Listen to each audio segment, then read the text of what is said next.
Hey everybody, Ati Golden Panther here, and this is the first video on the trilogy of people who have made the most impact in my life. The reason I picked these three people wasn't because I remember the most about them, or because they did the most for me, but because they're the ones I feel I made the closest bond with. They're the ones who I will remember until the day I die, and the ones that I will always call my friends no matter what. They are so important to me, and I hope they all know how much I love and care for them. So the first person I want to talk to you about is a very close friend that I met and knew throughout my first year in high school. We didn't meet until further into the year, but I knew him from day one. The first day of my CAD architecture elective class, I walk in and class nearly goes as normal. The only disruptor is this one guy, Jes. And he would talk over the teacher and make what I thought at the time were snide comments. I silently disliked how he made such a ruckus during class for a good part of the year. And now, that reaction of mine has become one of my biggest regrets to date. Then I think around October or September, or somewhere nearing winter, something interesting happened.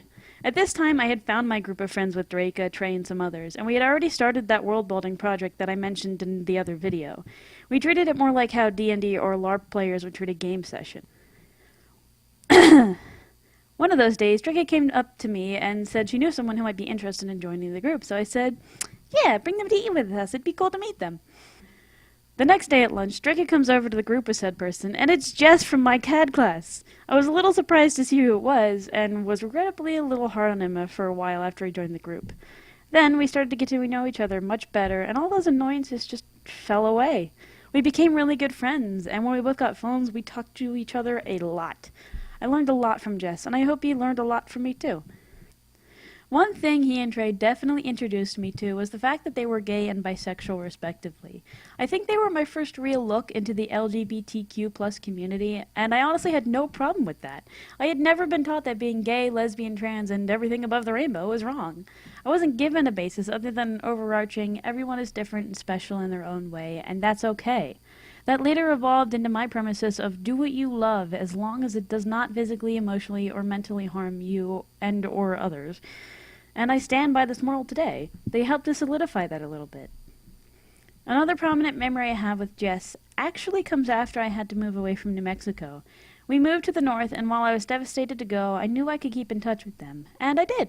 Jes and I talked pretty much every day about how our days were going and what we were doing. We would RP back and forth on the phone and play as multiple characters. We created these elaborate and amazing stories that I remember so fondly. But sadly, for as much as we talked, it started to slowly fade away. We began to text each other less and less, and eventually, after a year of gradually slowing chats, it all came to a halt. I tried to pick things back up. I didn't want it to end, but it was sparse. I felt like he no longer wanted to talk, and that he probably didn't feel the connection I was still struggling to hold on to. I felt as if maybe we weren't close of friends as I thought we were. I felt a little incompetent and like I was causing him to feel like he had to talk to me. I began to feel like I was just being annoying and bugging him all the time. I guess things kind of came full circle. It's hard to let people go. It's even harder to realize that it's probably for the best to let them go.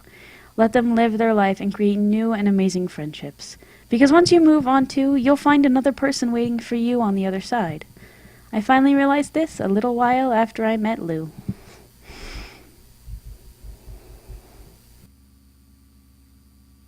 Hey everybody, welcome to the end card. Sorry for getting kind of deep and emotional there in the video. This end card was made while I was doing all three of the videos together as editing, so I don't know yet or not if I made a video explaining this or not, but I'm sorry I've been away for so long. I have been working on a different project that I'm getting paid for, so that's been taking up my time, and it's also going to continue to take up a lot of my time, but I wanted to get these out so that way they're out there and queued up for the future. So, hopefully I will see you guys in the future, and have a good one. Bye!